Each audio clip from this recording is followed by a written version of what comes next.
আসসালামু আলাইকুম, সবাই কেমন আছেন? আশা করছি সবাই ভালো আছেন। Welcome back to my YouTube channel. তো আজকের ভিডিওটা খুবই খুবই ইন্টারেস্টিং হবে, কারণ আপনারা দ্বিতীয় নম্বর এপিসোড শুনেছিলেন, আজকে তৃতীয় নম্বর এপিসোড। আজকের গল্পটা কিন্তু একটু ভয়ানক হবে, কারণ আজকের গল্পটা একদম একদম একদম মানে কি বলবো, খুবই ভয়ানক। আমি যে এলাকায় থাকি পাশে একটা নেরকেল গাছ আছে, নেরকেল গাছ। আশা করছি সবাই চিনেন নেরকেল গাছ। তো ওই নেরকেল গাছে একটু সমস্যা ছিল, আর ওই নেরকেল গাছের পাশে একটা বাসা ছিল। ওই বাসায় আবার দুইটা মেয়ে ছিল। তারা তারা থাকতো মানে তারা একটু বেপর্দা টাইপের ছিল। যাই হোক, তো ওই জিন তাদের ঘাড়ে লাগে, একটা জিন। তো তার ঘাড়ে লাগলে মানে সেই জিনটা খুবই ভয়ানক জিন। মানে সে বিভিন্ন বিভিন্ন আচরণ খারাপ করতো, গালিগালাজ করতো। তারপর অনেক কবিরাজ দেখানো হলো, একটা মহিলা কবিরাজ আনলো, দেখো তো আমার মেয়ের কি হলো। কেউ কিছু করতে পারে না। যতই বলে ওই জিন বলে আমি যাব না, আমি এখান থেকে কখনো যাব না। এখন তাদের ফ্যামিলি একটা ভালো কবিরাজ নিয়ে আসলো।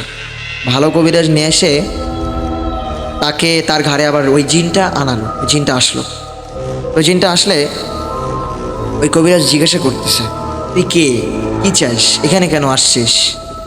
সে বলতেছে, আমি কিছু চাই না, আমি আমি আমি এখানেই থাকবো, আমাকে কেউ তাড়াতে পারবে না। তো সে বলে, তুই কি চাস? বলে, আমার মাথা টাল হয়ে গেছে, আমার এখন সিগারেট খাইতে হবে, জলদি আমার জন্য সিগারেট ব্যবস্থা করো। এখন ওর জন্য সিগারেট বানালো, এক প্যাকেট সিগারেট। ওই এক চোটে 5টা সিগারেট জ্বালানো হয়েছিল। ও এরকমভাবে খাচ্ছে সিগারেট, সিগারেট খাচ্ছে আর ধোঁয়া ওড়াচ্ছে। অর্ধেক খাওয়ার পর ফেলে দিয়েছে। ফেলে দেওয়ার বলতেছে, বল এবার তুই কী চাস? বলে, আপনারা কী চান? বলে যে, আমি চাই তুই যেন এলাকায় আর থাকবি না, তুই এই এলাকায় ছেড়ে চলে যাবি। বলে, এলাকা ছেড়ে আমি কই যাব? বলে, না তুই এলাকায় থাকবি না, এলাকায় থাকলে তোর খবর আছে। তো তাকে অনেক হুমকি দেওয়া হয়, ভয় টয় দেওয়া হয়। তো ফাইনালি সে এলাকা ছেড়ে যেতে রাজি হয়। তো সে তার তার থেকে যাওয়ার জন্য সে প্রস্তুত হয়ে যায়। তা বলে যে, তুই যে যাবি এর প্রমাণ কি? একটা তেঁতুল গাছ আছে, ওই তেঁতুল গাছের ডালটা ভেঙে দিয়ে তারপর তুই চলে যাবি, ঠিক আছে? তা বলে, ঠিক আছে। তারপর ও যাওয়ার সময় একটা কথা বলে গেছে, আমি যাব ঠিক আছে, কিন্তু আবার যদি এই মেয়ে বেপর্দায় থাকে, এই মেয়ে যদি বেপর্দা অবস্থায় থাকে, তাহলে কিন্তু আমি আবার আসবো, আবার তাকে ঘেরাও করব।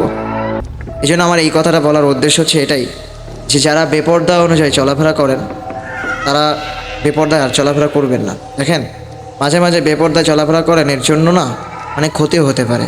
খারাপ বদজিন আপনাকে হাসিল করতে পারে, আপনার ঘাড়ে লাগতে পারে, আপনাকে ক্ষতি করতে পারে।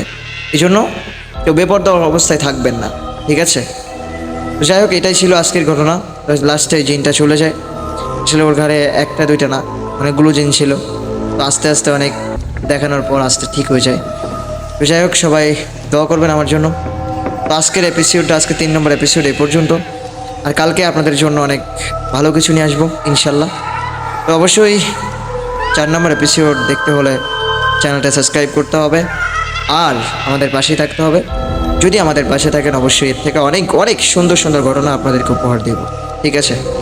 তো এখনই আপনাদের মাঝ থেকে বিদায় নিচ্ছি। আসসালামু আলাইকুম রহমতুল্লাহি ওয়া বারাকাতুহু।